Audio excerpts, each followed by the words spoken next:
Sa sobrang mahal nga ng bilihin, heto nga at hotdog na lang ang natira sa ref namin. 10 pirasong tender juicy nga mga mare ang kinuha ko dahil 3 kaming kakain at ito yung ulam namin sa buong araw. Pero kung available yung jumbo hotdog, kaya mo ba to? Pwede na siguro yung mga 5 to 6 pieces. Hiniwa ko nga lang ang hotdog ng paislant nung parang sa spaghetti. Hindi ko nga alam kung bakit hindi nakuhanan ng camera, nakatutok naman yung aking cellphone simula sa una hanggang sa wakas. Tuwang-tuwa nga ako dito sa cellphone ko at lately parang gusto niya ng mamahinga. At ayun na nga mga mare, gumamit ako ng butter. Kung wala ka namang butter, pwede namang oil or margarine. Mas mabango lang talaga ang butter kapag ginamit mo compare sa margarine o kaya oil. At dahil nagluto ako ng pasta nung nakaraang linggo, eto nga at may natira akong butter. Tapos inardihan ko na lang yung paghulog ng onion rings para naman mas mapahabang aking video dahil maraming ang video ang hindi na-capture. O diba ang saya?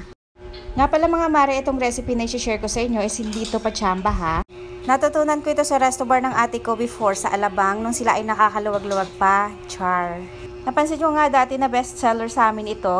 Pwede siyang pang-ulam, pang-pulutan at appetizer na rin.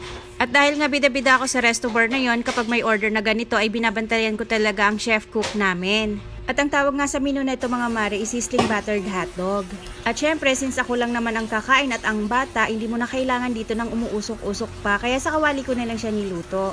Ilatag ko na lang pala mga mare sa video ang listahan ng complete ingredients para naman may idea ka at ang mga saktong sukat nito. And since tipid ulam budget nga tayo mga mare, nasa diskarte na natin kung paano natin i-adjust yung mga ingredients. Pero ang karamihan naman sa ingredients na ginamit ko is available naman sa ating kusina.